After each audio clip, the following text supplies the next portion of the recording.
Hi, this is Eva for Once Upon a Timeline. Welcome, everybody. So it turns out that my other computer does not have the right. They've updated the live streaming stuff on YouTube, and I've got to do some changes on that computer. So I'm only got the one today, and I'll have to watch it all on this one. All right, so who's in? Flor Candia, Connoisseur of Sorts, Kai Lucas Zachary, Nagrazagiel, Gabrielle Filion, Seneca, Shari D, welcome. Dark Wolf's Den with Mandela Effect Conference.com, welcome. And let's see, Janice Windsor, Top Villain 13. I don't know if I want you in with that name. All right, Russell Boyles. All right, so what's going on here? I don't have a super ton, but I do have like maybe 6 or 7 to talk about today. So this one, it kind of sounds familiar, and I'm wondering if this one hasn't been floating around. But this one I saw on Redcon, user Throwaway998 mentioned this one. I grew up learning that Ponce de Leon was in like this stupid quest for the Fountain of Youth, and that was a lot of his travels, was this quest for the Fountain of Youth. That's what we all learned, but now it's just a myth, and he never was after the Fountain of Youth. Although he may have claimed to know certain secrets, Ponce de Leon likewise never brought up the fountain in his known correspondence with Ferdinand. What Ponce is really looking for is islands that will become part of what he hopes will be a profitable new governorship, said J. Michael Francis. So apparently there's no evidence now that he ever was looking for the Fountain of Youth. Now there's talking about how some people made that story up to make him look stupid later after his death because they didn't like him. So that's all just myth now. All right, so that's one. This one I've covered before, and it's about the ectopic tissue. Basically, now they say that like your lung tissue could kind of migrate around your chest cavity and stick somewhere else and grow, and all the different tissues in your body can just grow somewhere else, like they're just like little seeds or something. It used to be that wouldn't happen, but now I guess it's pretty common or something in this timeline. It's called ectopic tissue. So this one's kind of an interesting one because they're talking about this case of a ectopic pancreas. So basically the story here is that some of his pancreas somehow got growing somewhere else in the gastric region. And so he had like pancreatic tissue growing in the gastric region. What was interesting about it is they're basically saying that it formed kind of like a little mini pancreas in the wrong place, and then it was having like pancreatitis.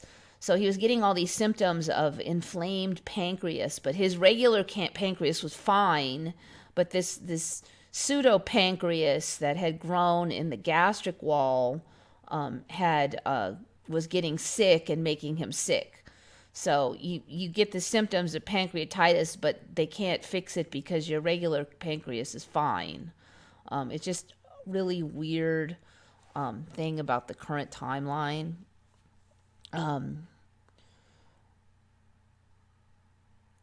Umbilicated submucosal nodule with superficials, biopsies. Let's see. They were basically saying that it was kind of like a little. It had basic functionality of being a pancreas, but it's creepy because it's going to be, if it's releasing pancreatic juices, it's going to be releasing them in the wrong place.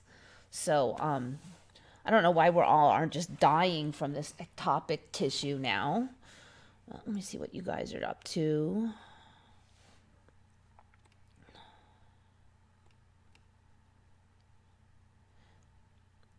Ectopic. It's I don't need to look at that one. Ectopic tissue. I know I've covered this before.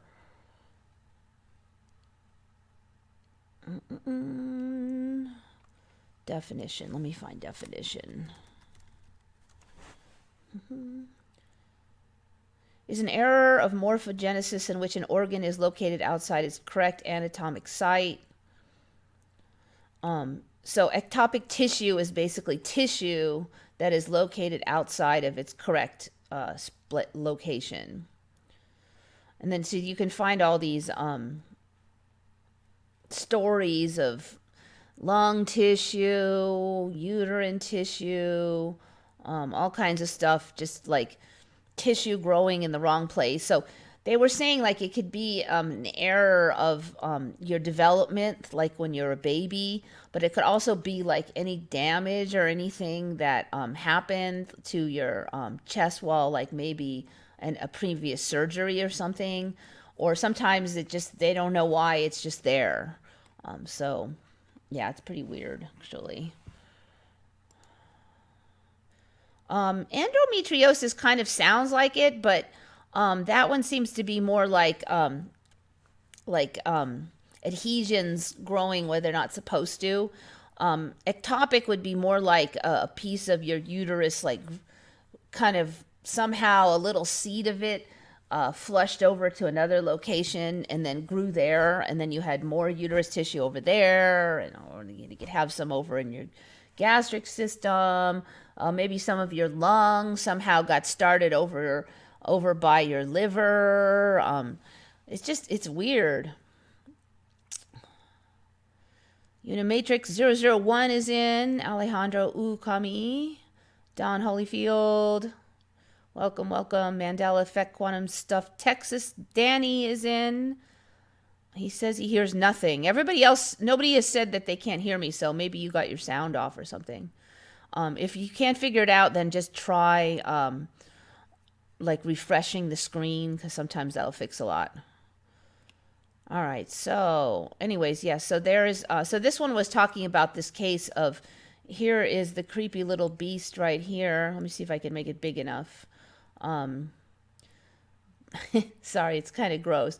It looks like a little alien space invader. So this was the little mini pancreas that they took out. Weird enough. So it was, they're calling it a pseudocyst formation. So apparently the pseudocyst, it's not really a cyst because it's not like a, pus-filled thing, but it's basically a little cyst of some other kind of tissue that forms a little blob there. So, pseudocyst formation in gastric, ectopic, pancreatic tissue.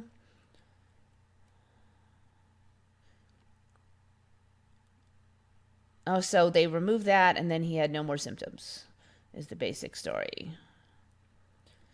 All right, so weird. Gonna keep jumping back. I'm gonna have to take the other computer in and see if I can get it. It's got like hardly any memory, so I have to put memory in it. And I have to go see if it will take new memory and blah blah. Could be a way for the body to regrow organs and even have backup organs if the primary fails. Yeah, in a better timeline, it could be useful. But there's been a lot of trend towards body regrowth. Like the ribs can regrow now, pieces of finger, all the time. More and more stuff can regrow. So.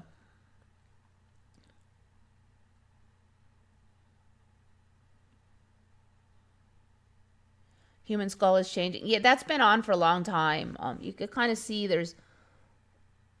I can see it just bit by bit. There's a little more here, a little pinched in there. The jaw muscles are a lot bigger. I didn't used to have this jaw, like this big jaw muscles thing here. Snow flea. No, I haven't heard of snow flea. There's that ice worms. Those are pretty weird. Snow flea. I've covered ice worms before. Those are bizarre. Billions of snow fleas cover the forest floor. Do snow fleas bite humans? Snow fleas are completely harmless. They eat fungus and bacteria and don't bite or cause any harm to humans. Most insect experts agree that snow fleas aren't really fleas. They simply look like fleas. Oh, so there's a bunch of little bugs that like the snow now, apparently. They look like bits of dirt at first glance, but they are actually tiny snow animals known as snow fleas. They are called springtails. Wingless insect. Incapable of flying. They move by walking and jumping, unlike other famous jumping arthropods like grasshoppers or jumping spiders. Snow fleas don't use their legs to jump. All right, let's see what they use to jump. They don't use their legs and they don't have any wings.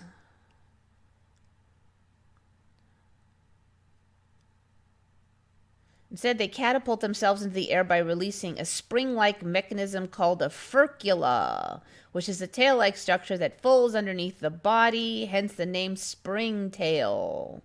When the furcula releases, a snow flea is launched several inches in the air, a considerable distance for such a tiny bug. Although they have no way to steer, it's an effective way to flee potential predators quickly. So they have like a tail, basically, have a spring-loaded tail called a furcula. Why did they gather in the snow? They are actually quite common and abundant, but they are so tiny that they tend to blend in and go unnoticed. Remarkably, snow fleas don't freeze in the winter thanks to a special kind of protein in their bodies that is rich in glycine, blah, blah, blah. Okay, we've heard that story lots of times about the antifreeze in the blood. On warm and sunny winter days, particularly in spring approaches, snow fleas make their way up through the snow, likely in search of food. That doesn't make any sense because they said that they eat like dead stuff on the forest floor. So what are they going to be digging through the snow on the top for? The food is probably under the snow. It's when they gather in numbers on the surface, flinging themselves from place to place, that they attract our attention. All right. Their excuse for being on the snow makes no sense because the food would be under the snow. But yeah, I have not heard of snow fleas. This one caught my attention. Worms that live in the ice. See if there's any better videos, pictures of it. Okay, so see, there they are. These little ice worms actually live in the ice. The coldest ice worm. I covered that one a while back, which is ridiculous because the old days they would just, freeze. It's just no way. Okay.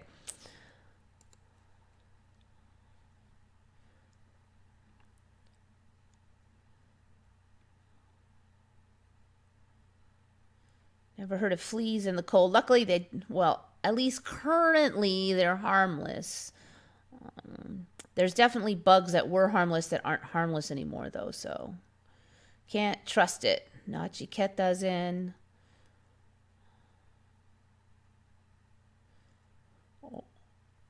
Or 1, the fourth side is 3 is 1 is in. Don't eat snow. Yeah. Supposedly they're harmless, at least in the current timeline. Callie shows picture of snow fleas to me before. Never had any bugs during winter. Yeah, no, definitely not living on the snow. Nothing in this realm is logical. Yeah, nobody ever questions it, too. Songbird species now hunting bats and eating their brains. I actually did cover that one a while back.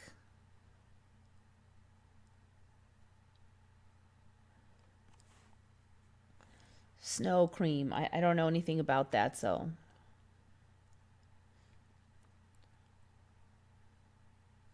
Where was those good old days when snow was pure and ice didn't have worms? Kung Fu Mantis. I think I might have seen that one. Let's see. Wait. Doink. Oh, well, maybe not. I can see if I can get away with playing a few seconds of this. I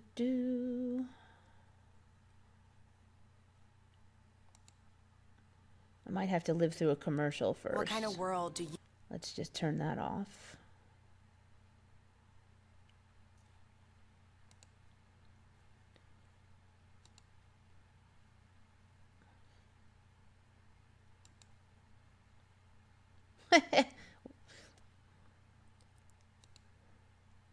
Extra creepy.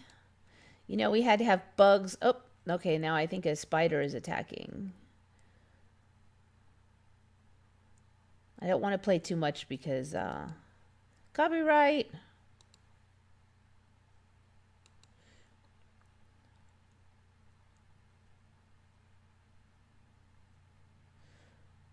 So I'm betting he does a little kung fu dance over here. Yeah. Just like that stupid movie. You do the you do your arms like this and then you do the kick. What the heck was it? That had an Emmy in it too also. Karate Kid. So he's the Karate Kid Mantis basically. I'm going to laugh if it kicks out too. Let's see.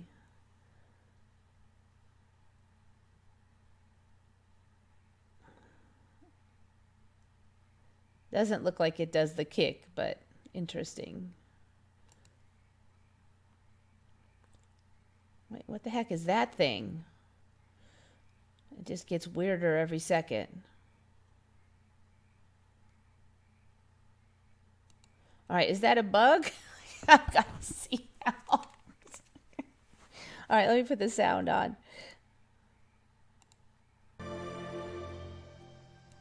I'm trying to figure out what that thing is. Dang it. Oop, looks like it gets nailed by that thing. All right, so the big white snowy mantis monster eats the kung fu mantis. You can't make this stuff up. God. Well, there's a twist at the end for you anyways. I've certainly never seen either one of those things before. When attacked, an orchid mantis is capable of its own self-defense in the form of kung fu.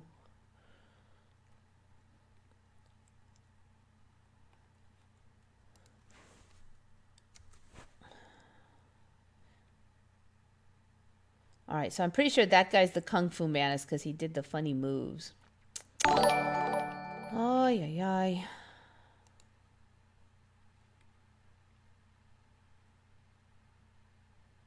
Check out the wings on that one.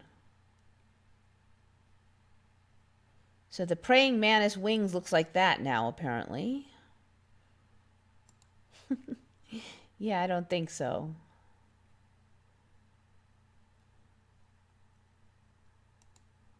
Look, there's another one.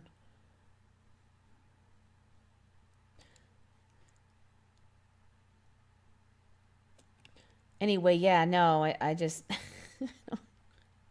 I don't know what looks stupider, the real ones or the cartoon ones now. There's not really that much difference anymore. Okay.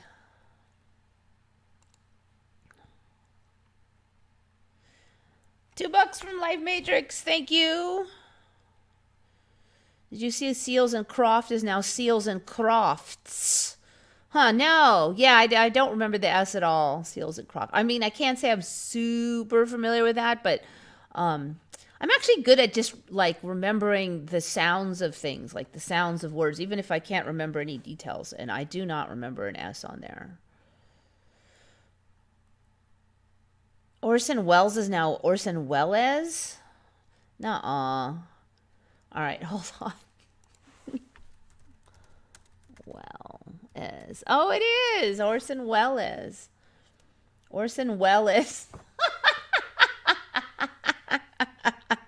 Orson Welles. Yeah, no, that's not it. I don't know who found that one. If that was you, good find. Oh my God. That looks so stupid. All right.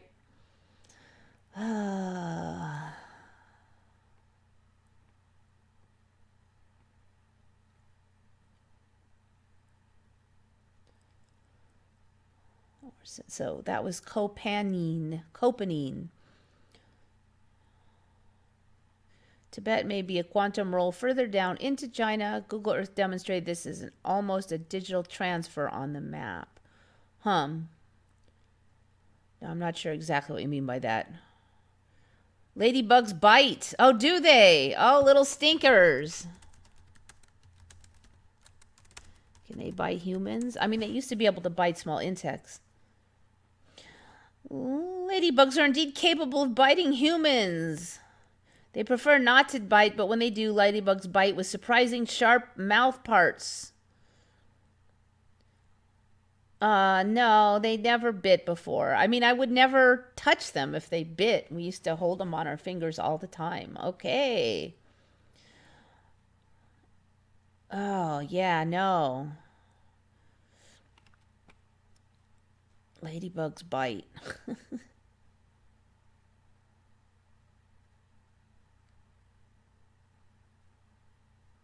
The color changing bird. I don't need to have them. You guys have tons today. The color changing bird.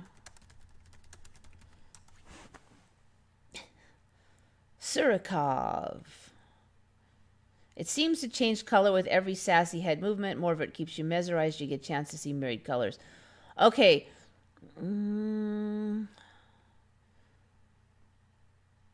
So basically they're just saying you see a different color as it shifts around.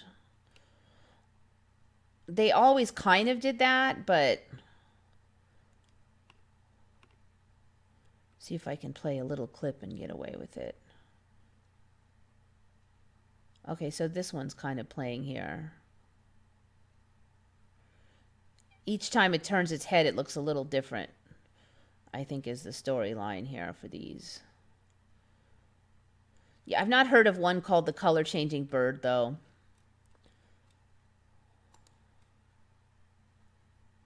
And I looked into hummingbirds last year because I was checking which ones come around here.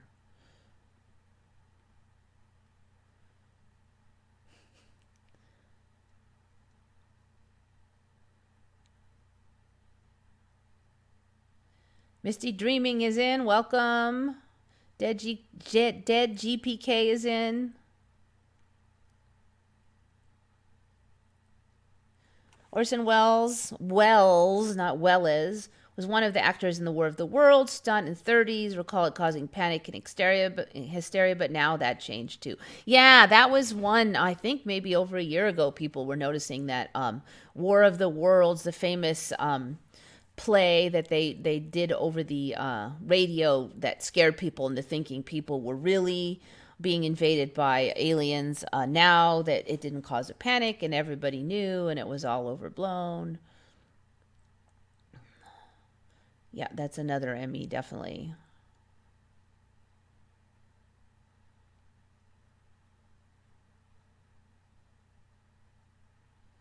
It's not like an octopus where they change their pigment, etc. So it's not a true color changing ability. Not yet, not yet. Give it time.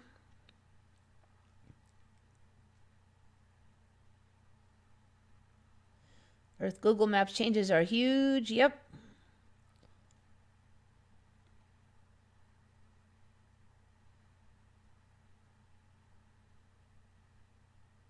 All right, so where are I?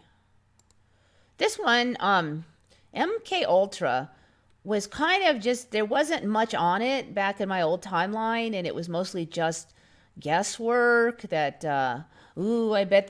I bet the government's doing this, and but in this timeline, there's a whole bunch of really good documentation for MKUltra. MKUltra was the code name for a notorious government mind control program conducted in the 1950s and 60s in which the CIA directed scientists to dose unsuspecting human guinea pigs with LSD and other drugs. Now, maybe like 10, 15 years ago, all I heard about this was that they had dabbled with LSD. They gave it to this one guy. There was a party and they gave it to some people at the party without telling them. One guy was upset about it, so somehow this guy ended up falling out of this window and it was blamed on suicide, but a lot of people thought that the CIA had, somehow pushed him or something.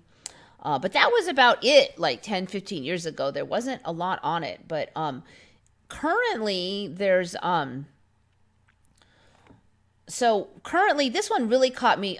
You've probably heard of Whitey Bulger.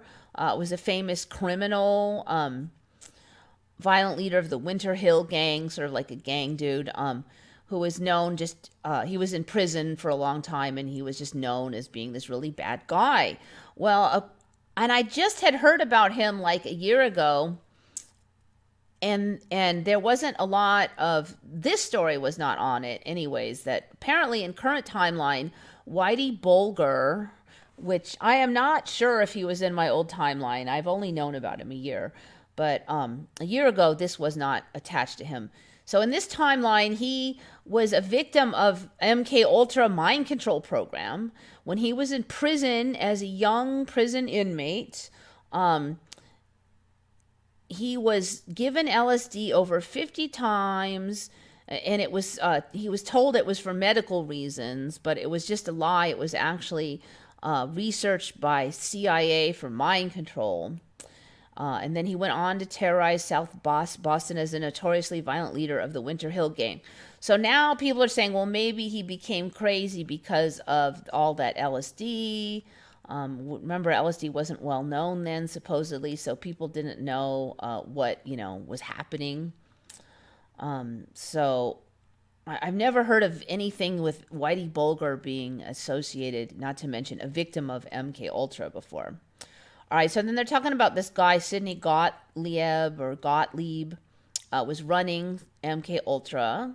I do remember that name, but now there's just like so much more that he did.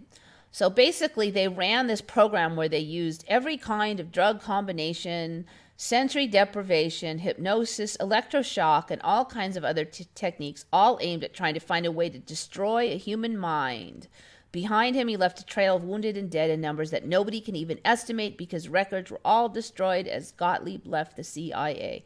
They did find some other side records as how they know all this stuff, supposedly. But so basically, he would just give people electroshock for months, every day for months, did all this kind of stuff. I just, I really just don't think this was even here like a year ago. Let's see, what else? Okay. There's another part that is really weird, is now they're saying that all of the LSD from that time actually came from the CIA. Gottlieb used it for two kinds of experiments. Some were horrifically brutal, carried out in prisons in the United States and in safe houses around Europe and East Asia. Many people were fed overdoses without being told what they were being given. One experiment, the federal prison in Lexington, Kentucky, 7 African American inmates were given triple doses of LSD every day for 77 days while locked in a padded room. All right, so now they're talking about who were the first people to sign up to take LSD in those benign LSD experiments. So they had more friendly ones. One of them was Ken Casey, who went on to write One Flew Over the Cuckoo's Nest. That's become a great Bible of the counterculture. I read that book. I studied him. I never heard of anything about him getting LSD from the CIA. Another was Robert Hunter, the lyricist for the Grateful Dead. These guys all took LSD home with them. They turned on all their friends. This is how the Grateful Dead got its LSD. So they're saying the Grateful Dead got its LSD from the CIA. I found an interview with John Lennon in which he was asked about LSD, and he said, "We must always remember to thank the CIA." Okay. So now they're talking about Whitey Bulger. He was given LSD for months, at least 50 times, without being told what it was. He later wrote what a nightmarish experience this was and how, for his whole life, he never recovered from it. Years later, when he found out that the doctor, he was told, when he found out that this doctor was actually working on a CIA project and not trying to cure schizophrenia, he was told that they were looking for a cure for schizophrenia when they gave him all this stuff. But when they found out he was working from the CIA, he told other members of his gang, I'm going back to Atlanta. I'm going to find that guy and I'm going to kill him. But he didn't find that guy because supposedly the guy died of natural causes or whatever. But Anyway, so this whole story from MKUltra is just like way more info and extreme. So apparently now it's basically like, this guy working for the CIA was um like a Nazi type person. He, did all these horrible experiments trying to crush minds, and prisons all over the country and places all over Europe and all this stuff. So supposedly part of the reason they know is because they found the financial records in another area of the CIA, and it was released. Let's see, when did they say that was? Actually, it wasn't. I don't think it was recently either.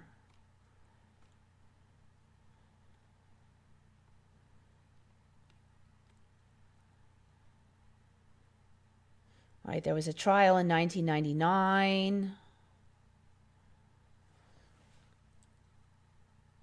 It took 20 years for this case to begin working its way through the judicial system. So 20 years. So the case must have been 79. So yeah, I would have been pretty young then. I definitely should have known about that by the time I was in college studying psychology. I did find a few. Let's see. Just as the case was about to come to trial, Gottlieb died. That was the guy that was heading it. The cause of death was never announced. Ooh. So maybe he never died. Maybe he just went underground. You have to always wonder that. I did find a few people who truly suspect that he might have killed himself to avoid having to testify, that he basically fell on his sword, blah, blah, blah. Nobody knows if that's true. So anyways, yeah, MKUltra. I don't know if you had all that in your timeline, but I didn't.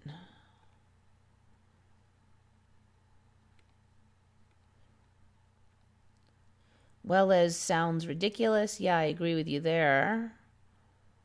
Potato bugs bite, I know that. Potato bugs? They bite now? Oh my gosh. Potato bugs bite, really? Wait, we might be thinking of a different potato bug. Oh, those big ugly things bite. Yeah, okay. The little pill bugs I don't think bite yet. Those big those big gross dirt bugs do bite, but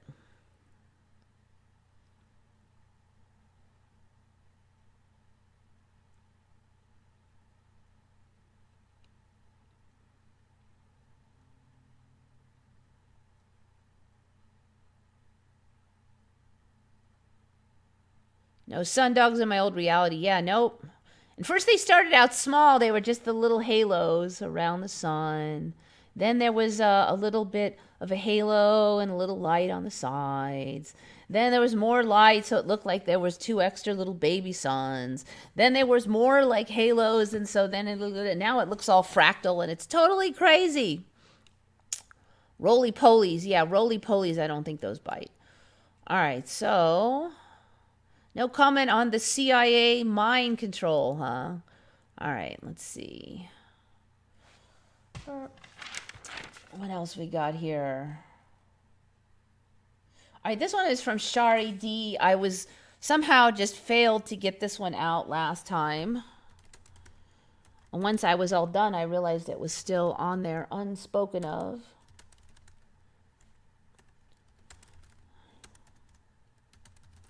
But it works out because I have way more time to talk about it today than last week. The curious case of the 103-year-old car phone.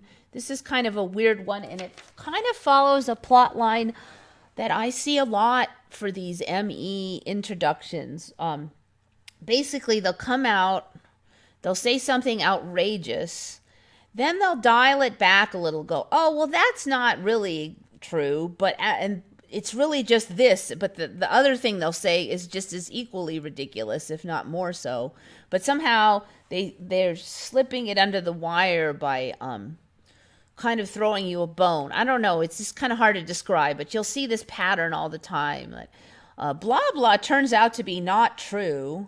This rumor that I'd never heard of ever before turns out to be not true, but then this is actually true, and I never heard of that either. That's kind of like the template you see a lot. Okay, so So they're talking about Lars Magnus Ericsson. Supposedly, the rumor was that he invented the world's first car phone. That in 1910, on a farm in Sweden, more than 3 decades before Steve Jobs was born. Um, let's see. He retired from his life as a telecommunications mogul, retreated to the Swedish countryside.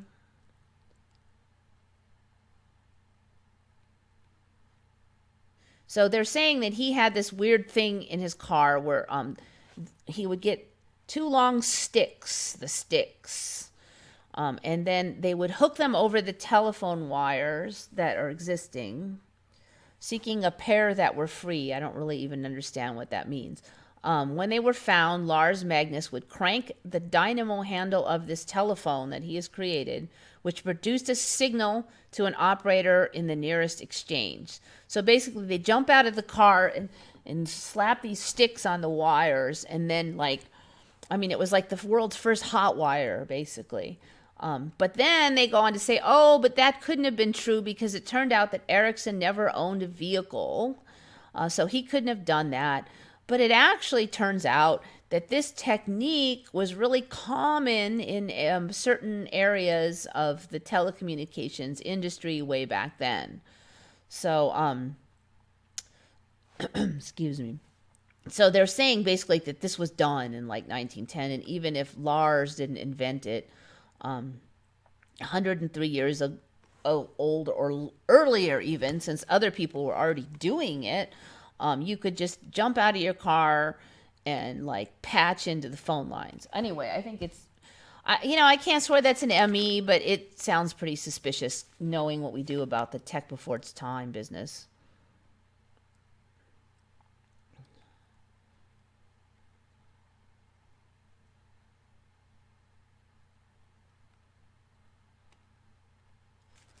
Get some water. Seems like everything is biting these days. Yep.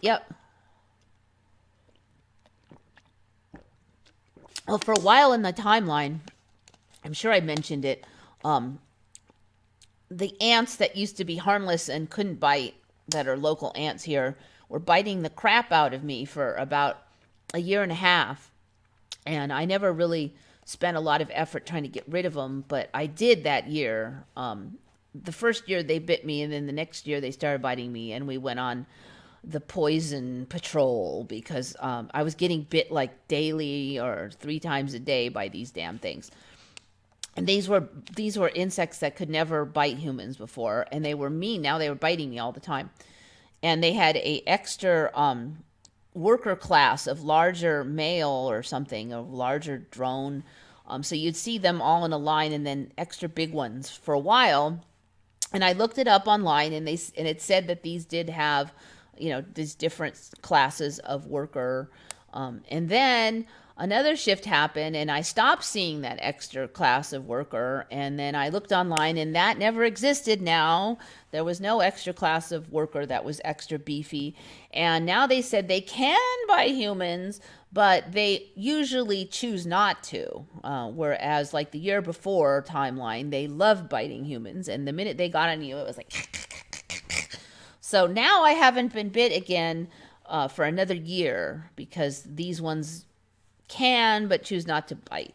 So that's what they're kind of saying about the ladybugs, that they just choose not to, which makes for a better story because you could have been wrong all those times and just got lucky.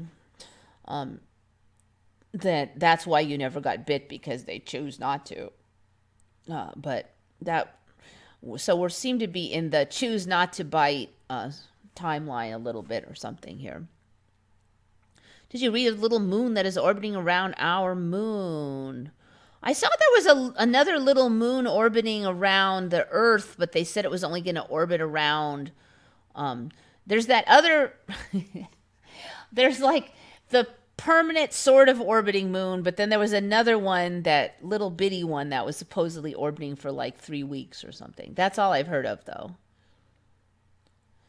bee stings don't hurt me no more. It's a good thing. Well, I am super envious of you, although I haven't been bitten just like in the last few shifts, but when was that? Like in the middle of last summer, I got stung several times, and it actually was a huge hairy deal this time. I mean, usually I just get a little lump.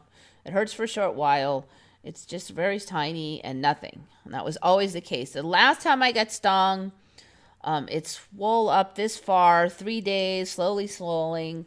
It looked like I had like some kind of weird flesh infection or something. But I looked it up and they said that was normal, and it itched like crazy and for days, and it was just a whole thing. So I don't know. I haven't been stung just lately, but I'll tell you something.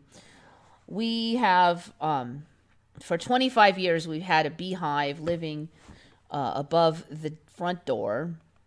Even before we owned this house, that hive was there. And since I lived here, I have tried to get rid of it. We've removed them. We've removed the queen in the hive.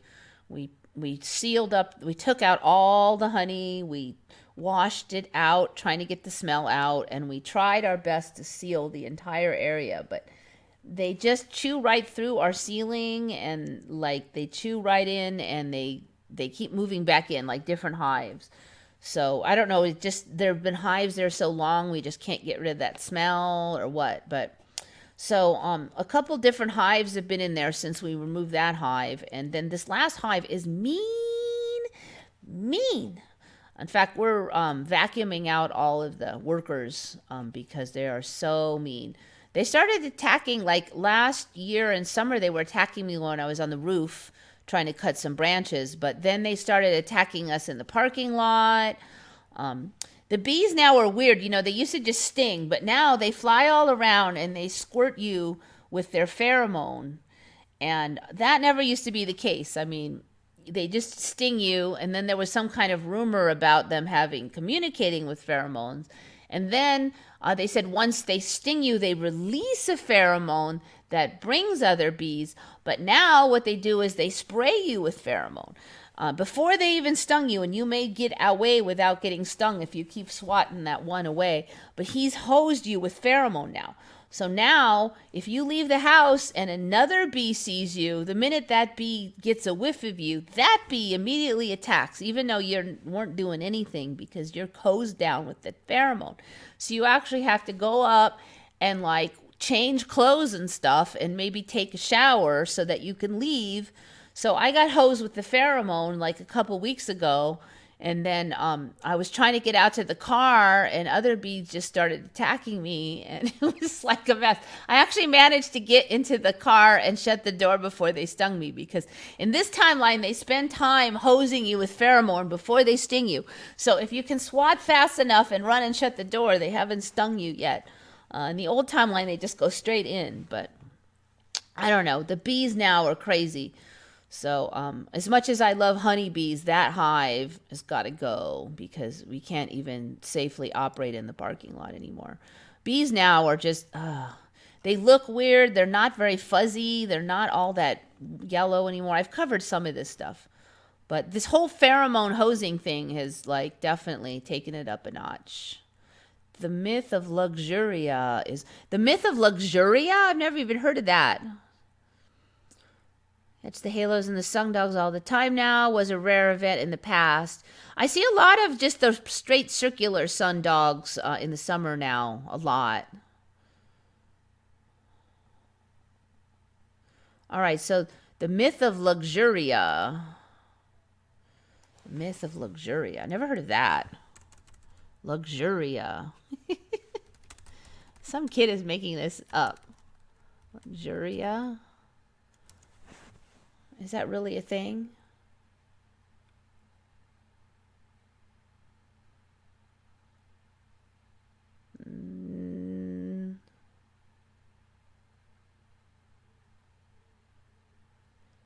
All right, that Wattpad is just fiction. I'm not really finding it. Not finding it, sorry.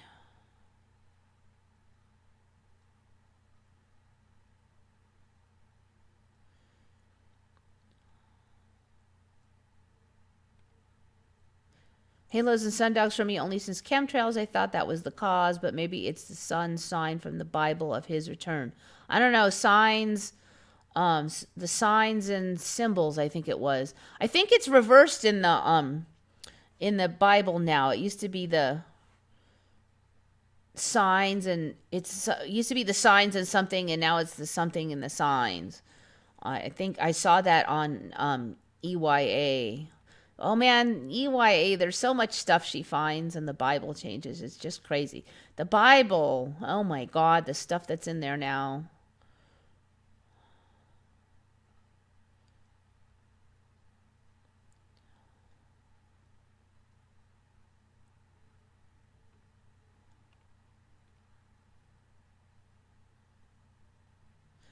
There's a story now of a missing 13th Amendment in the Constitution. Missing 13th Amendment in the Constitution. And there's this timeline just loves its conspiracy theory. The Titles of Nobility Amendment. It sought to ban any American citizen from receiving any foreign title of nobility or receiving foreign favors, such as a pension, without congressional approval.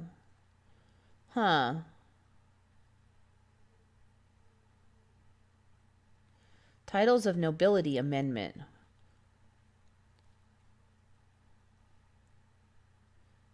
Is a proposed amendment to the United States Constitution.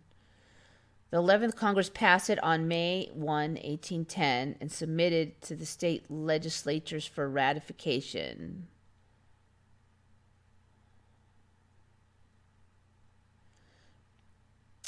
Congress did not set a time limit for its ratification, so the amendment is still pending before the states. Ratification by an additional 26 states is now needed for its adoption. So it's not really missing, it's still pending, apparently.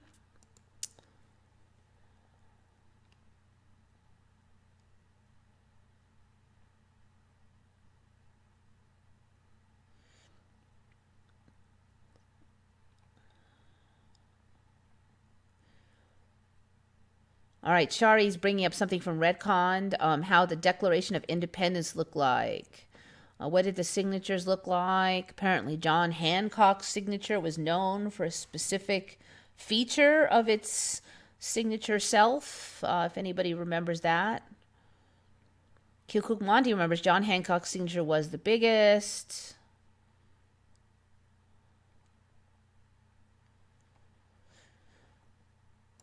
All right, so I don't know. I just didn't really know what it looked like, except for a few things I did notice was different. This was brought up on Redcon. Who brought this up? I can't remember now. I think it might have been Time Lord that brought it up, since I didn't actually plan to cover this particular one. All right, let me see. Okay, there's the signatures. There's John Hancock and the rest of them. So there was some Emmys in the signatures, according to some people. I don't really for sure remember the signatures. Oh, weird. This looks a little different than even the last time I looked at it. I don't recognize this mess at the top.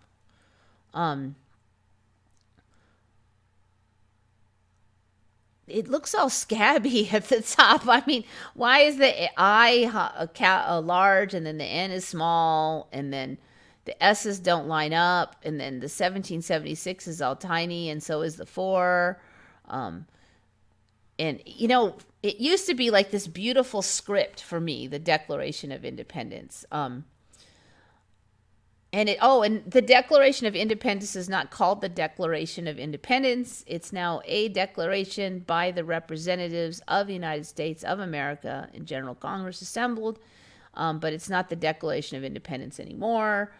But I just remember all the script being flowing and beautiful and professional and lined up in the same size. And especially this top part here with the I and then the N and then the 70s, the 4 and the numbers all small. And then the hell is that? I don't remember it like that at all. it looks awful. It's in the current timeline. You know, like all the old stuff now looks like crap, basically. Here, there's a kind of a better view of it, but it's not much better. So I don't remember a darn thing about the signatures, except for I do remember them kind of being more orderly than that. There wasn't like some here and some there, and then a big space, and then some. No, it wasn't like that. It was just nicer looking. Here's a takeaway view of it. I just don't remember it being all scaggly like that. So that's my version of that ME. And you know what's, let's see, this one. See if I can make that one bigger.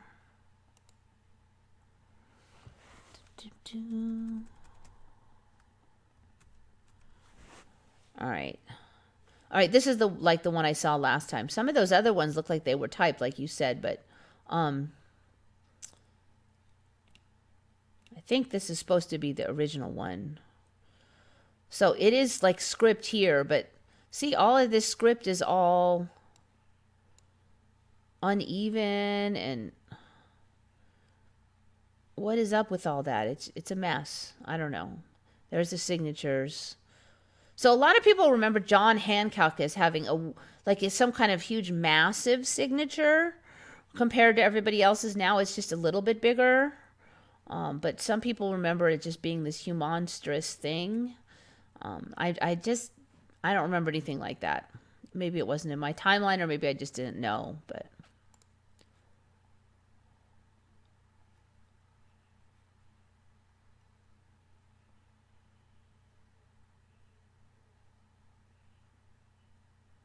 Let me just look up the original Declaration of Independence. Let me see the original. Blurb. All right, I think I had it right that time.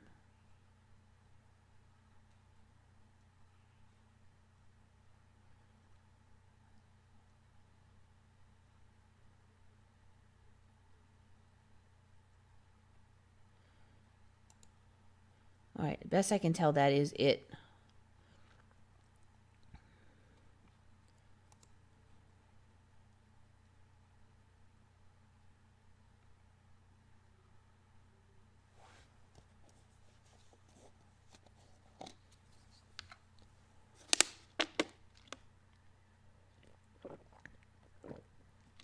All right, so this is it. I remember this all being even here. This is the one I looked at earlier in the week, though. Because, yeah, I was confused, too, because I remembered this part being cursive and not typed. So I don't know if that was supposed to be a copy that we could read better or what. But it has all the same signatures here. But still, in Congress, July 4th, the spacing is all horrible. The sizing is all wonky tonkies on there. It looks crappy. It's weird because this whole part looks good. This part's not bad, but then what's up with its first line? And then why would they sign it all stupid like that? Why wouldn't they just start signing like in a line? Why sign over here on the right? What are we in Japan? We don't go from right to left. Why is all the signatures on the right side and not on the left side? I don't know. I just remember it being way more orderly than that.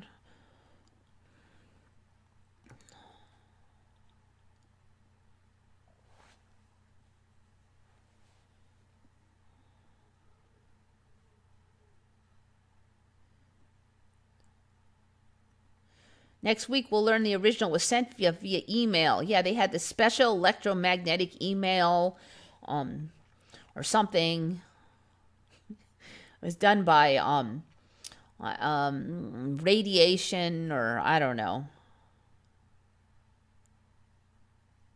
Remember in 2010, I was surprised to learn Hancock was the first to sign. I thought he was in the lower right portion.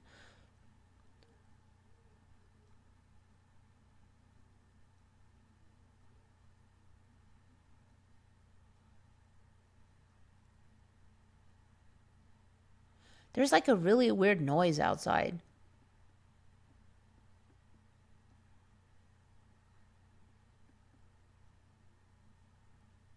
I'm just going to go check what that is because it is strange. It's like owls driving a car or something. It's weird.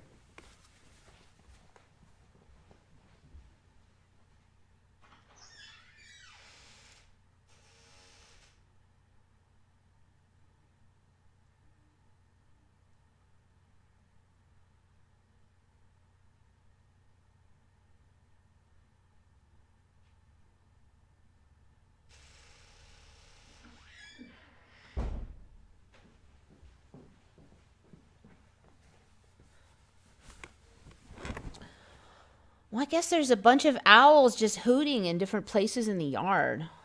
And they're hooting weird because they used to just kind of hoot some long hoots like, and now they're like woo hoo hoo hoo hoo hoo hoo, like they're like having like little owl talk language or something. It's weird, and there's like different ones around.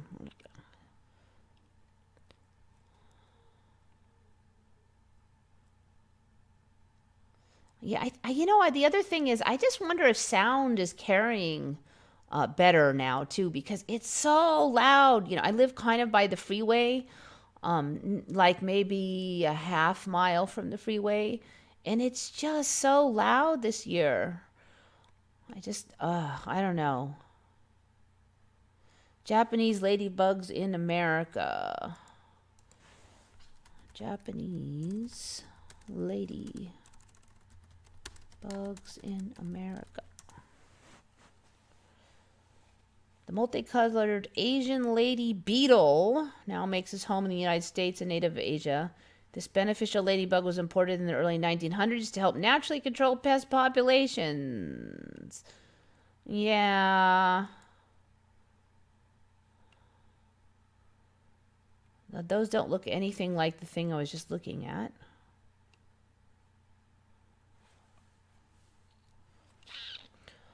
All right. So they did have this weird other kind of ladybug. A couple years ago, I covered it because it was getting all on the tongues of dogs.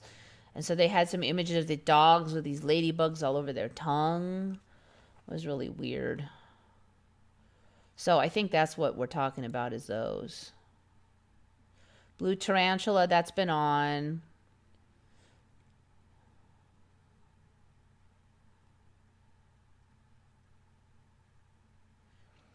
Yeah, no, it's not a chopper. It's arguing owls or something.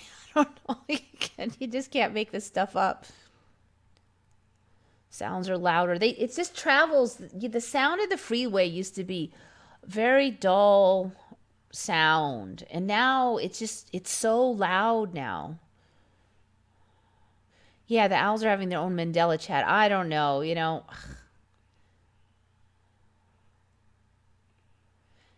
Yeah, I'm very good at ignoring noise, but it's just surprising how noisy everything is.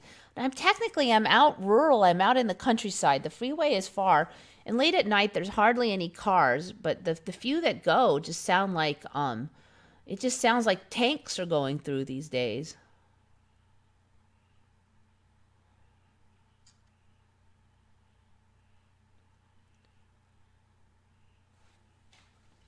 All right, so let's get back to the story here. We got to that one. Ah, this is another one from Shari. That's funny. Okay. This one makes me laugh. It's so like out of the blue. Just like who's making this stuff up? I don't know.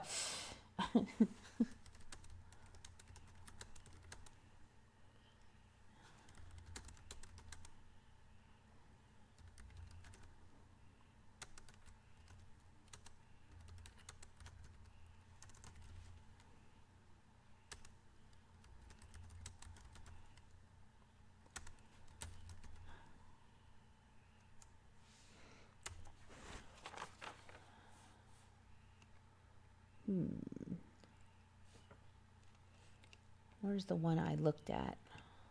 All right, I'm just going to assume it's this one.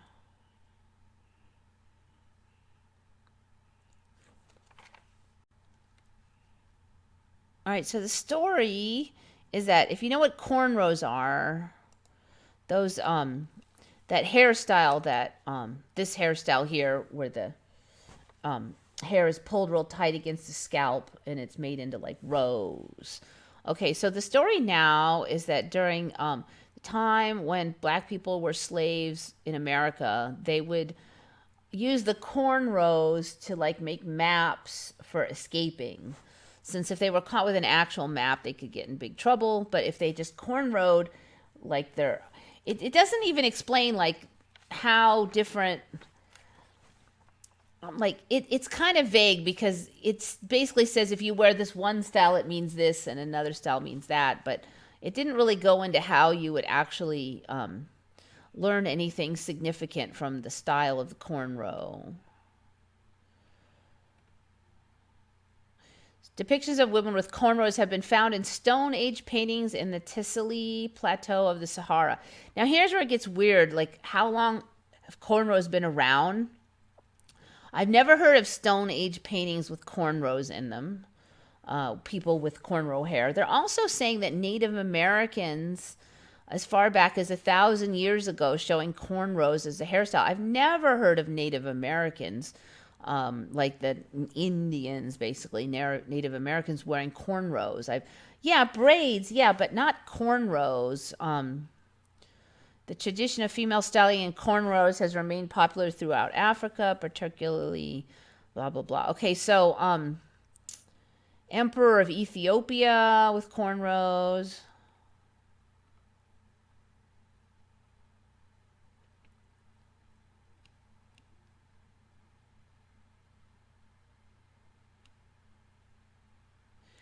Enslaved Africans used cornrows to transfer and create maps to leave plantations and the home of their captors. Said to have been evident across South America.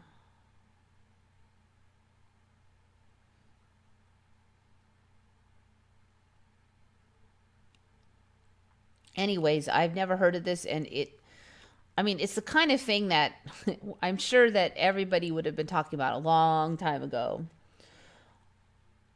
All right, so, and then this whole thing about Native Americans, like about a year ago, they're like, oh, the Vikings used to, wear that dreadlocks. I'm like, okay, well, they're kind of not known for their, I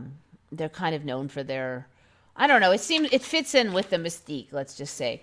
But then this whole thing now with the Native Americans wearing the cornrows and stuff, I'm really suspicious of that one.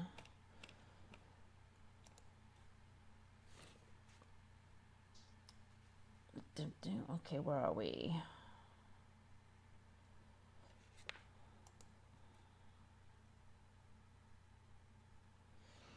To the best of my knowledge, I never saw a native in cornrows. Actually, there was one other weird one I should have. Did cornrows come from Africa? Yeah.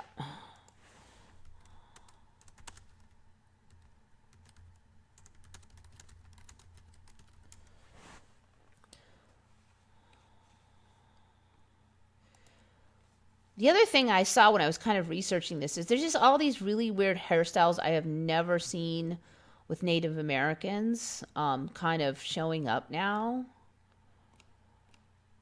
All right, so there's this supposedly... Oh, this is another one. This famous Venus character, which was supposed to be like the first ever... historical finding of this character. I don't remember it being the hair being all like that as it is now. I don't, and so I think that's an Emmy for me. That it wasn't. She didn't look like she had a basket on her head. There was no way that was the pattern before. Now it looks like there's a basket on their head. But anyway, so I found all these other weird ones. They really look like something out of like a movie.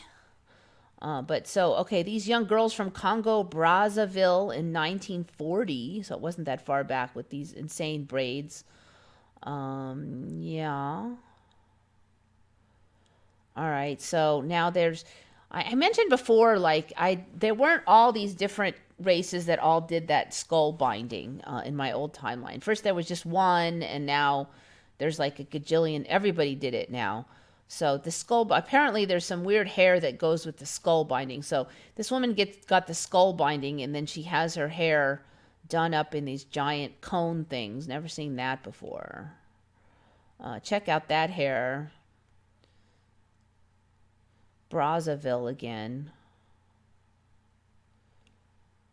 All right, so somewhere in here they had some really weird Native American ones too. See if I can find that. Oh, darn. All right, that is not the one I was really wanting to find, but okay, let's see.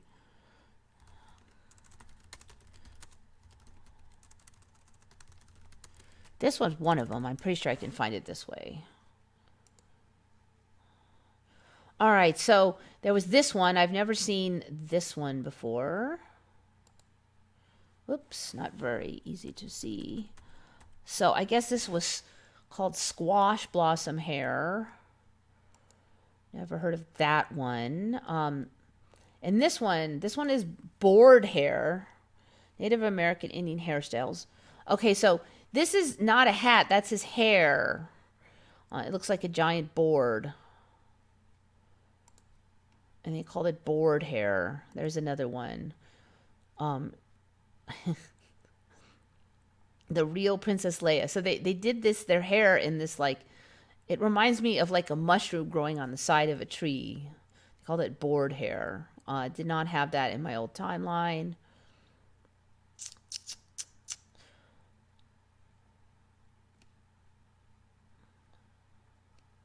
Those are the two I found. Oh, that one's an interesting.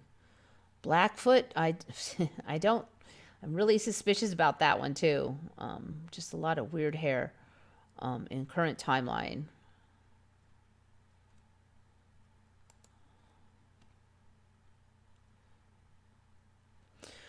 All right, so yeah, weird hair, weird hair. The board hair one that's really gets me. This one. That's hair. He looks like a European with a weird hat on. Let's see if we can get there. All right, that's just Pinterest. I'm not dealing with Pinterest. All right, what else do we got here? All right, the thumbnail. Boas. All right, I've covered this before, that snakes used to just have one set of heat sensing pits on their snout. And when I originally heard of these pits, they were just sensitive areas where the scales look slightly different. But since then, they've grown into holes that look like nostrils, but aren't the real nostrils, because the real nostrils are up here. They grew into holes, and then they started having duplicate sets. So you could see, you can see it the most in these boas. Well, I'm going to pick these albino ones because you can really see it.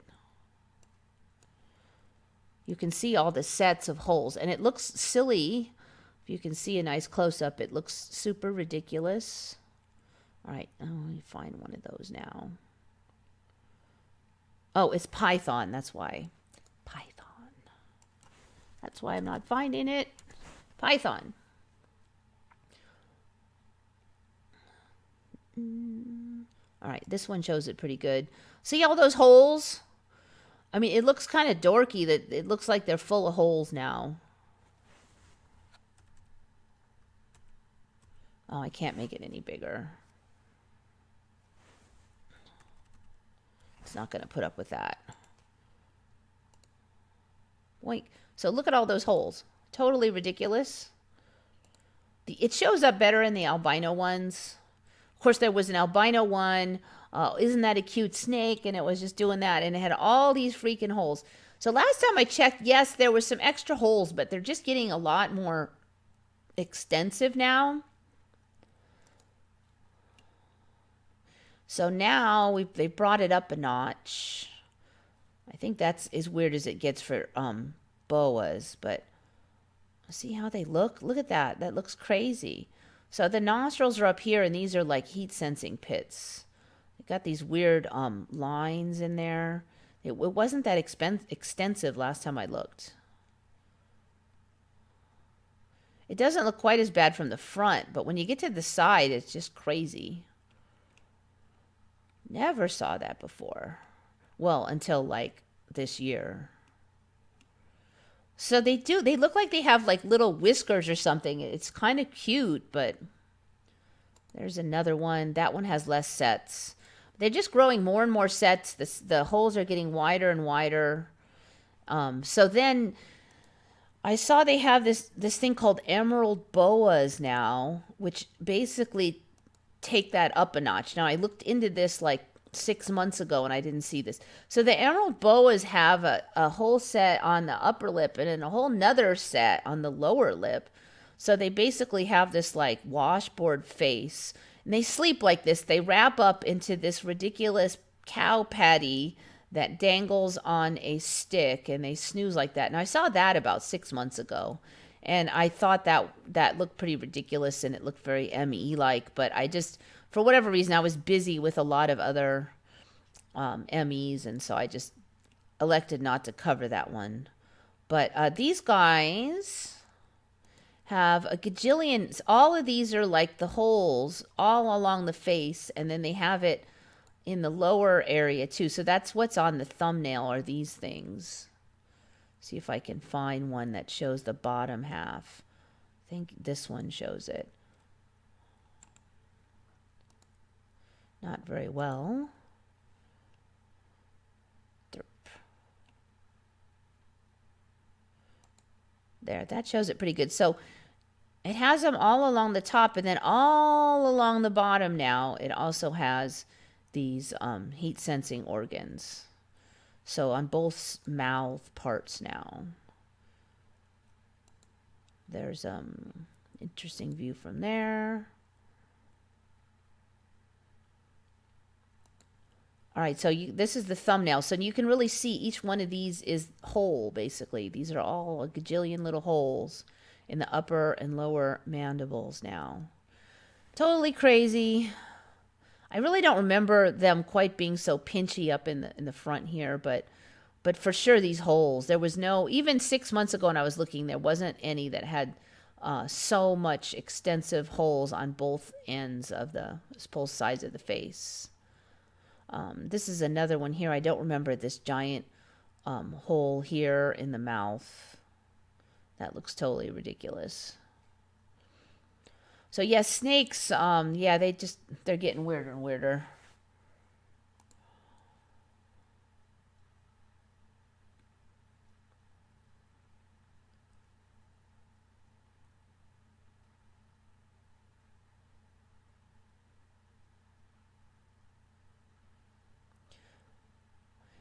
Okay, so snakes, supposedly they smell with their tongue, but those holes are heat sensing organs. So it's like those what do you call those where they have those special machines that show heat. So like even if it's totally blackout, you can see anything that generates heat.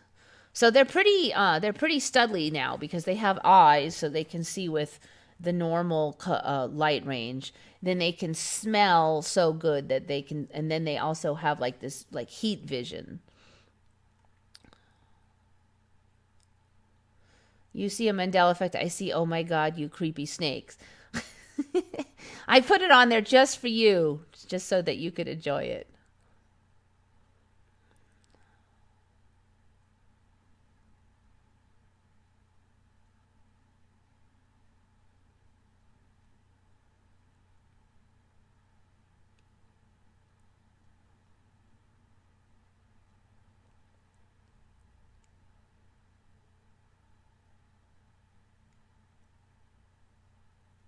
Look up rattlesnake. Do they have holes? Sand boas look like a sock puppet.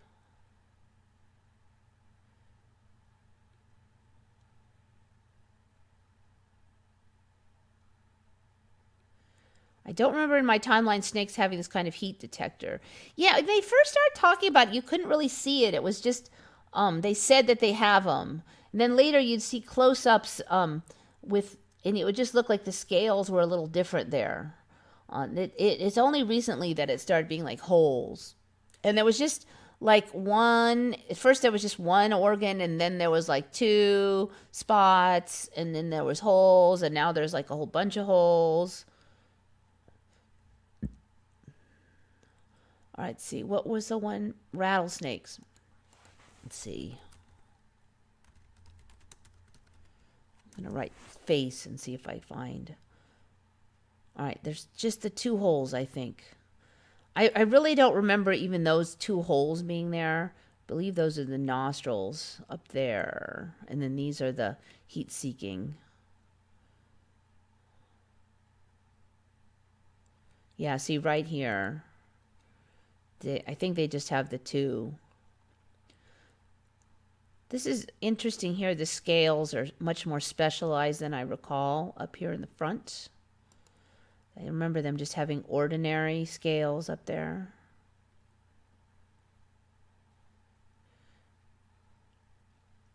Yeah, again with the special scales. Interesting.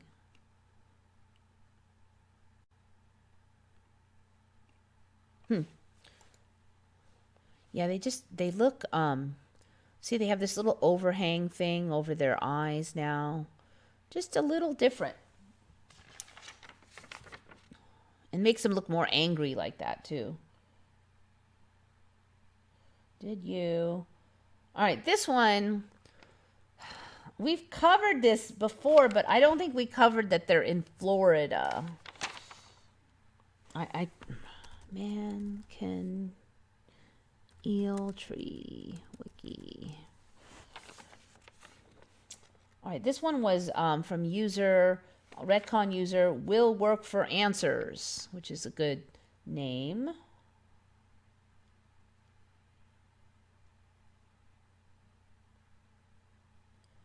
Oh, that snake one was by that one was by Sandman. I'm pretty sure that's Sandman. Commenter on the channel. So good find on those snakes.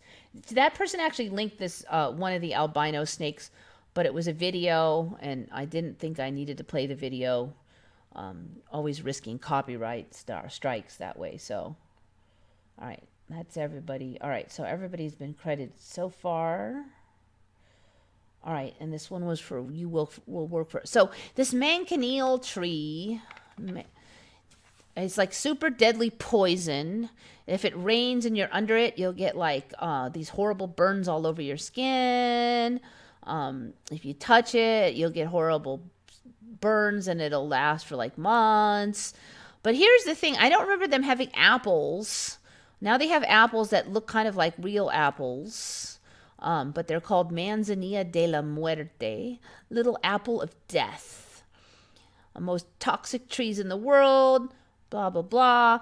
Now, so who brought this up? Somebody mentioned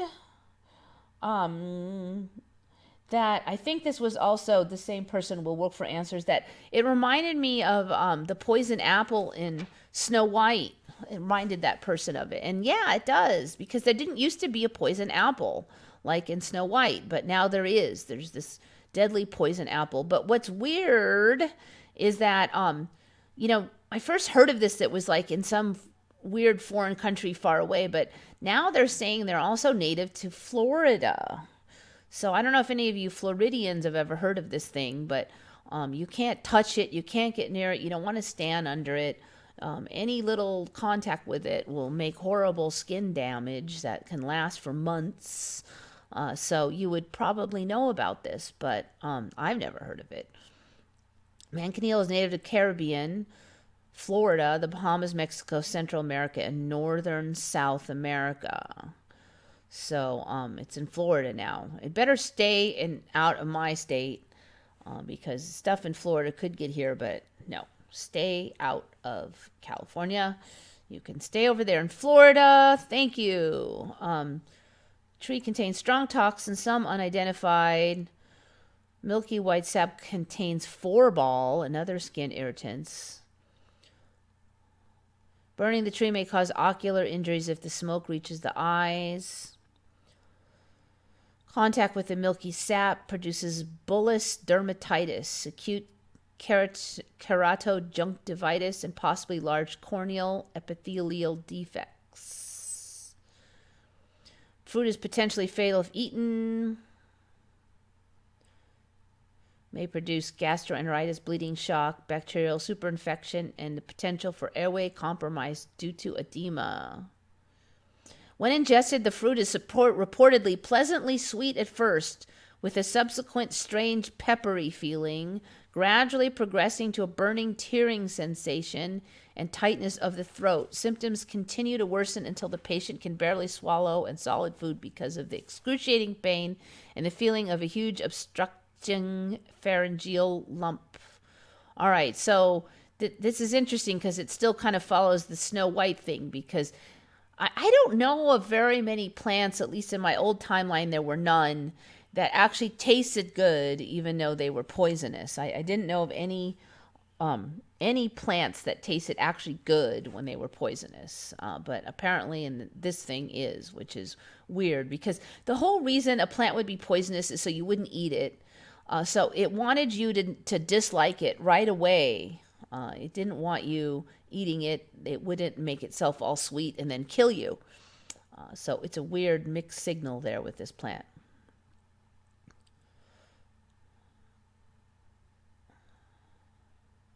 Anyway, there's a big list of poisons.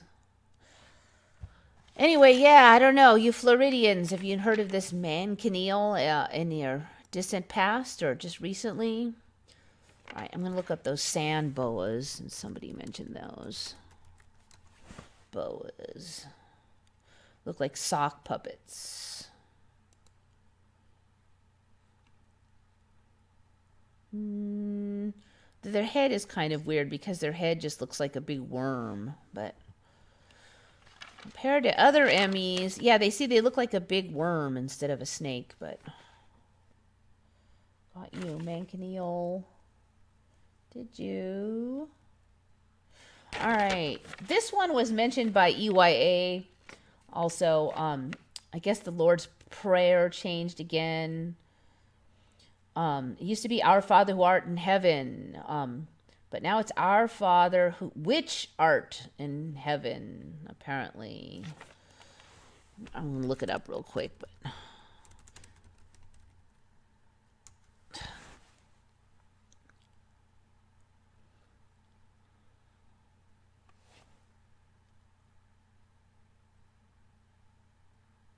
oh, here it's Our Father in heaven. So I think she was talking about KGV, but apparently in some spots it's now Our Father which art in heaven.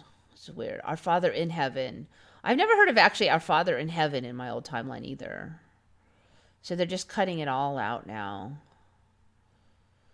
Now there's other parts of it that have changed, like the trespasses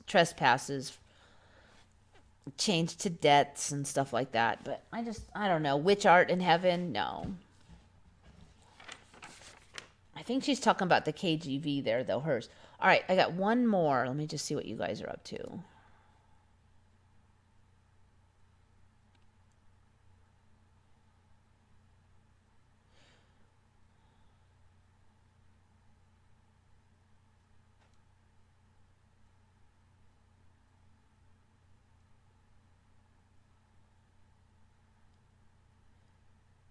A Missing Court by Eleanor Roosevelt. What was the quote? Are you saying that you remember one and now it's not her?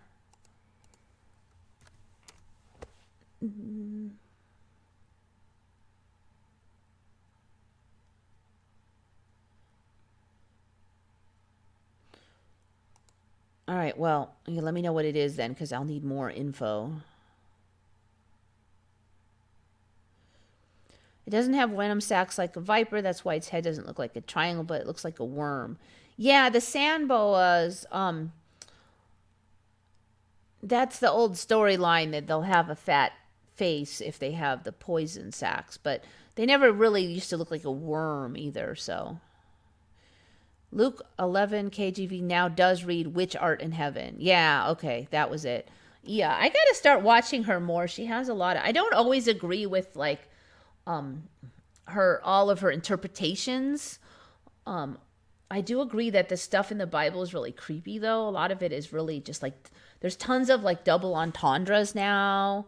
Um Fairly blatant ones. Um and she finds a lot of them. She's just very good at it.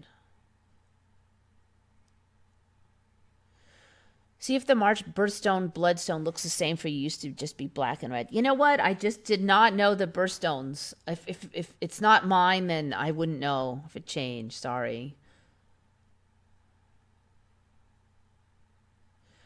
Oh, okay. I would not find it stranger to find myself in another reality any stranger than when I found myself in this world. Eleanor Roosevelt, 1930s. That's weird. Missing. Missing. Oh, so you remember that as being a one and now it's missing? Is that what you're saying?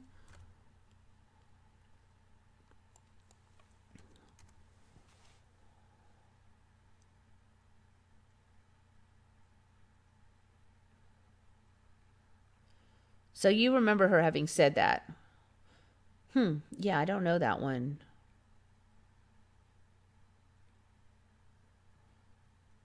That's a pretty weird one though.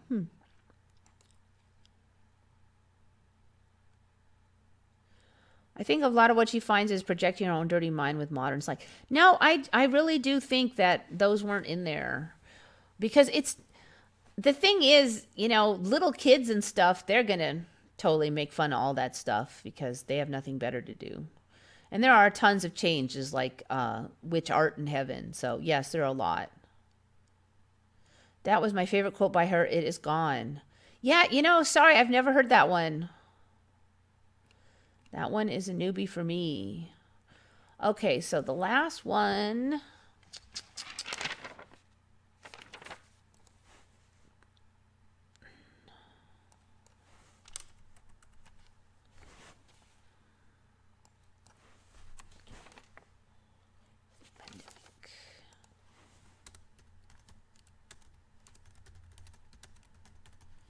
There's been all these weird flu pandemics. They talked about that flu, late 1800s, I think it was, killed so gajillion people. Never heard of it. The Spanish flu, yeah, that was it. Is a big hot hairy deal in this timeline. But there's also apparently there was this 1968 flu pandemic. So 68, I mean, people are alive now that supposedly lived through this flu pandemic. Category 2 flu pandemic.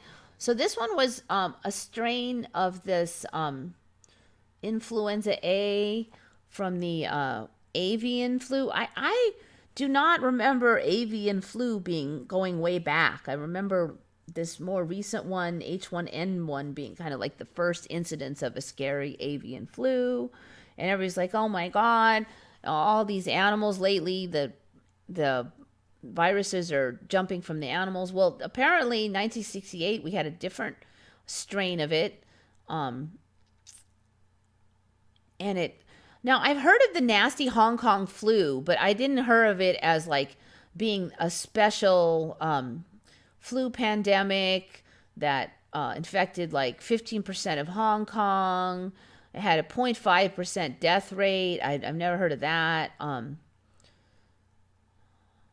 Despite the lethality of the 1957 Asia flu in China, little improvement has been made regarding the handling of such epidemics. So I've never heard of this 1915 Asian flu in China thing either. Should probably look that one up real quick. So that was H2N2. Also suspected of causing a human pandemic in 1889. The geographic spreading of the 1889 Russian flu. The virus entered California from returning Vietnam War troops, but did not become widespread in the United States until December 1968. I've known people that were in Vietnam. They never said anything about bringing a flu pandemic back to California.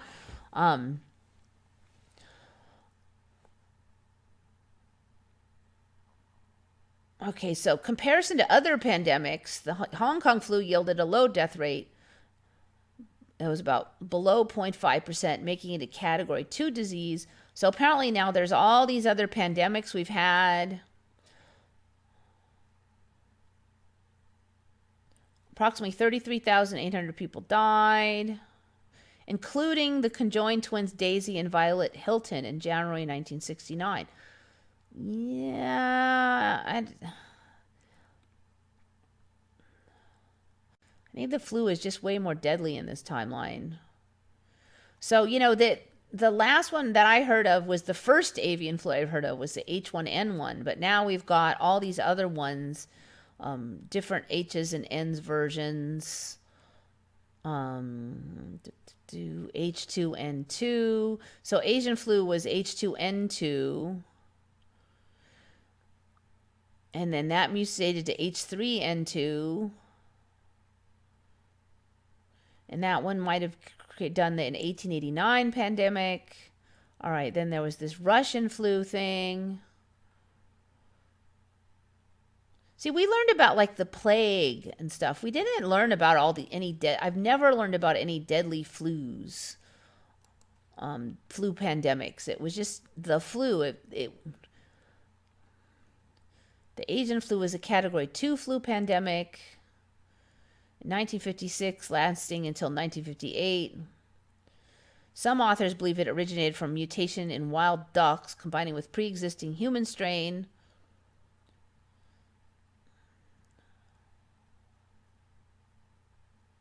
So is it H2N2 subtype?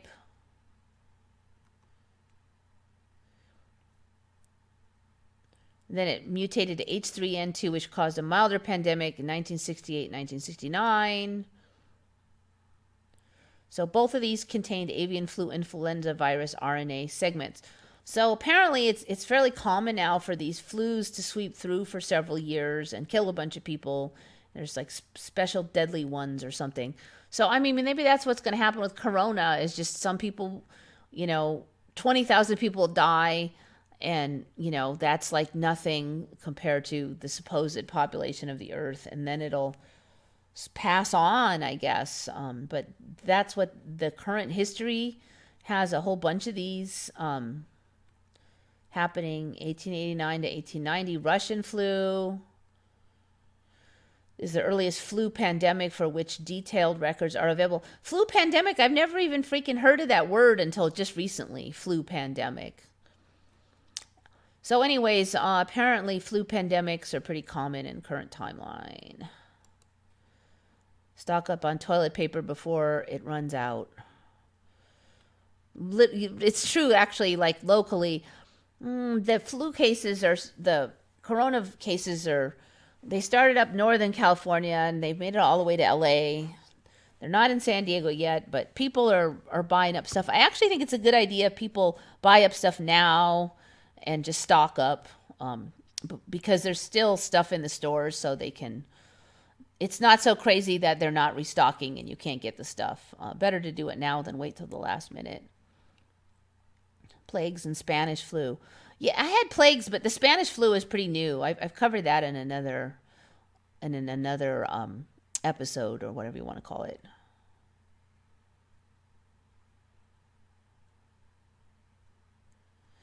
So yeah, again, you have to wonder, okay, most of the people are dying are really old and they're going to die soon anyway because they're very weakened. So any other flu could have taken them out. Very few younger people have died, very few. So I don't know if we're really going to see that much impact from it.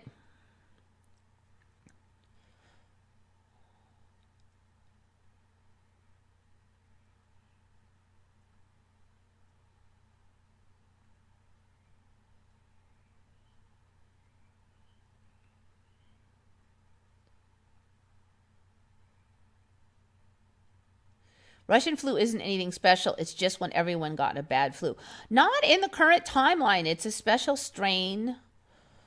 Russian flu pandemic. Let me look that up.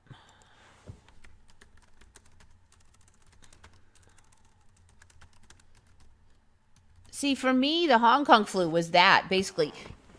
You got an extra nasty flu. It's the Hong Kong flu. They didn't have its own, not Russian blue, Russian flu pandemic.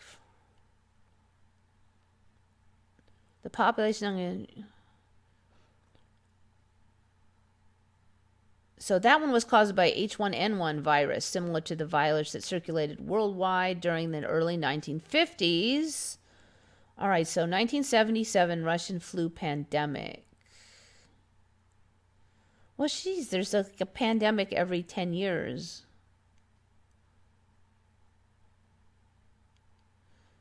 All right, Russian flu pandemic. So there's even this word, flu pandemic. All of a sudden, it's a word. Strictly speaking, there was a fourth pandemic in the 20th century, an H1N1 strain which appeared in 1977. This was a benign pandemic, primarily involving persons born after 1950, because the older population had protective immunity resulting from prior experience with H1N1. The Russian flu began in May 1977. Viruses isolated in northern China spread rapidly. Caused epidemic disease in children and young adults less than 23 years old worldwide. Russian or later red influenza or red flu first came to the attention in November 1977.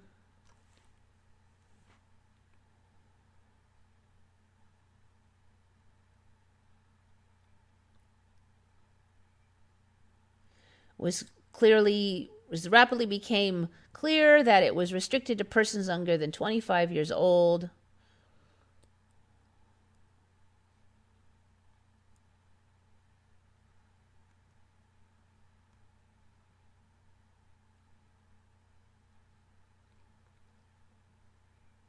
Although the Russian flu vaccine used during the program is expected to provide some protection against Brazilian flu, the level of protection provided is uncertain, blah, blah, blah, blah. It's not really saying like how deadly it was, but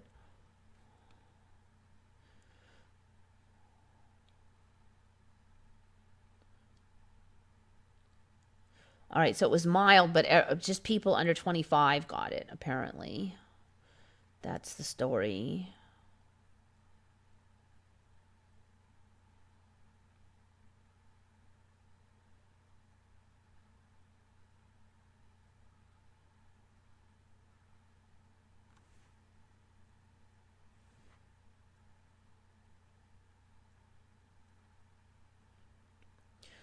The only other thing I wanted to say was, the last year they started talking about Trump being a germ phobe.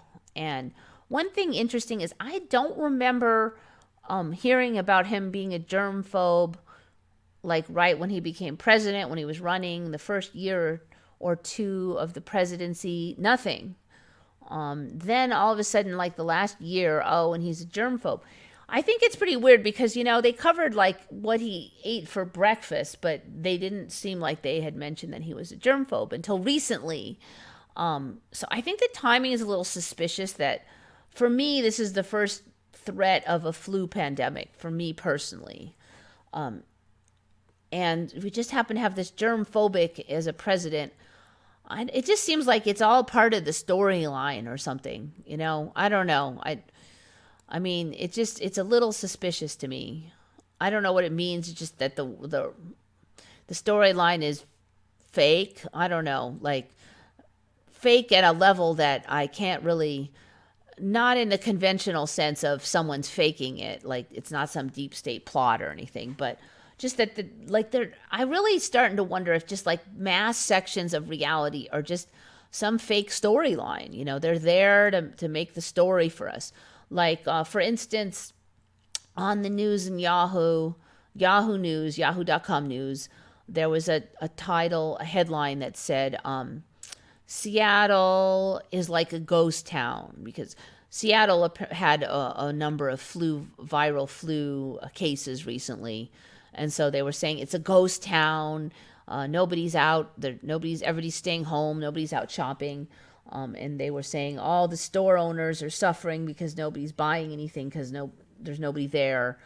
But what was weird was like underneath in the comments section, there was all these people from Seattle going, no, it's totally normal here. 1 hour of traffic every morning this morning, just like normal. Everything was normal. It's packed.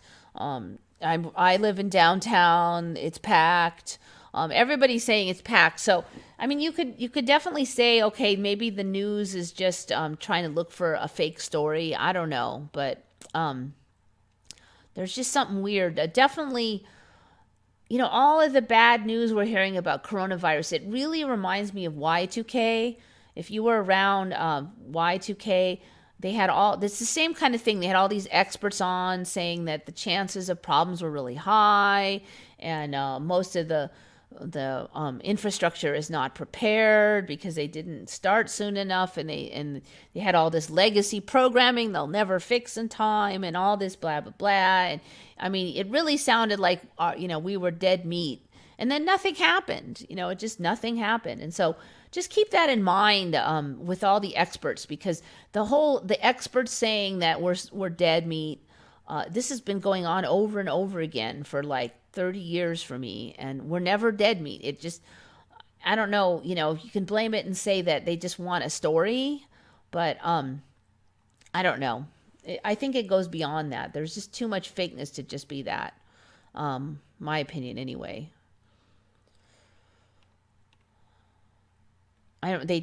Media always did like to get the person that has the most exciting story. So you got 100 doctors saying, I don't think anything will happen, then they're going to get that other 101st guy that says, oh my God, it's going to be a deadly flu pandemic. But I mean, all I'm just saying is don't assume it's true just because it's on, because I've just seen so many situations where it was the same and nothing happened. I mean, I'm not saying don't be careful. Wash your hands and, make sure that you have a decent supply of essential items in your home. But you should have that anyway for any emergency. There could be an earthquake, a typhoon, or a power outage or anything. So you should have that for any of those things. So anyways, I don't know. That's about it for me, I guess. I don't have a lot of stuff today compared to normal anyway.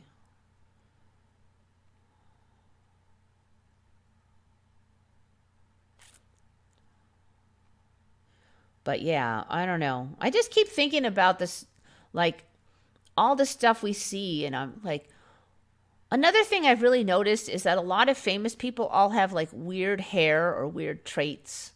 Like Trump has the weird hair. The Hitler had the weird mustache, and then we've got the leader of North Korea with his funky hair. And it's almost like in a movie they have the main characters have a certain look so they're easy to identify. And even if their face changes through the timelines, you have something you can kind of latch on to. You know who that guy is. I don't know. It just reminds me so much of TV, because all the main characters have this weird distinctive panache to them. You wouldn't think that so many people who are famous just happen to be weird looking. There's got to be something in there to it. The people who are prone to success like weird hair or what? I don't know. There's just something strange about it. Anyway, I'm kind of rambling. I don't even know what I'm trying to say, but like a video game. Yeah. Everybody's got to have their branding, their character branding.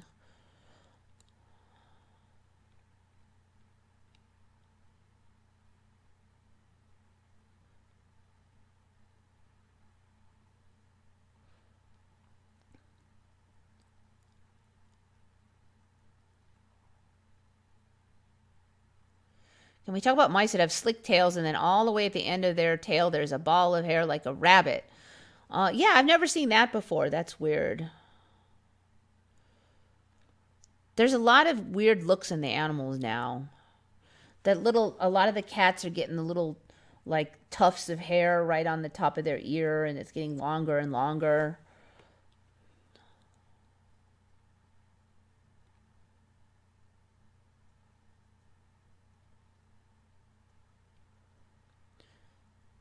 Now, not every single famous person, but a lot of them. A lot of them. Too many to be normal. I mean, you look around at the people with weird hair in your normal world, like everybody you know and kind of around you that has weird hair, and they're the least likely to be successful. That's what's strange, you know. Um, they're usually people who aren't fitting in and stay home, and you know they're not corporate giants of industry. They're not leaders of the town. They're not rich dudes, you know, running 10 stores. Those people, all those people in power positions and positions of influence in my life, dress kind of, you know, reasonably normal. All actually quite normal. You know, they know how to fit into society. And so that's why I just think it's, the more I think about it, the more I think it's weird.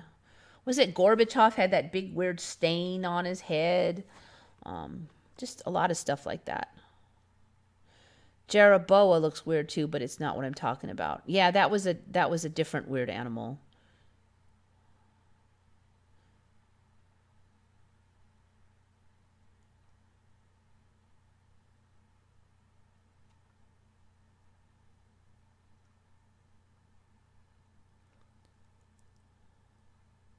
China is arresting citizen journalists, showing the sick and dead, the quarantines. Iran has footage, overwhelming footage. I don't know. See, the footage just changes every shift. You know, if we had the footage of what happened in Tiananmen Square, that's changed like 10 times. It's he died, he didn't die, a lot of other people died, but he didn't die. This, that. You know, it's constantly changing. That's the thing. So you can't even trust that. I mean, 3 years from now, it may never have happened. We say China did this. Over in China, they say we did this. I don't know. You know, I don't trust us. I don't trust China. I don't trust reality. I don't trust the news. It all could be gone. So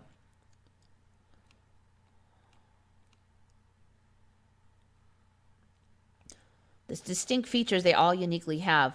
Yeah, it just, there's a couple things that you have some weird look for the hair. Then if the face changes a little, as long as the clothes and the hair are the same, you go, oh, that, you know who that is. It makes it easy. So there could be that, or it could just be something like kind of like if this place really is like a story, then it kind of makes sense that the main characters will have unique looks so we can all follow the story. I don't know, but there's something to it. I'm not really sure exactly, but it's just suspicious to me. Anyways, that's about it. Thanks, you guys had a lot of good stuff. I didn't have that much today. So maybe I'll get to bed at a almost reasonable time. I think I am going to cut out here. See, I've got a whole week to see if I can get the other computer to work with the... So apparently Facebook has upgraded to this new live control room, and it doesn't like the version that we're using for my browser.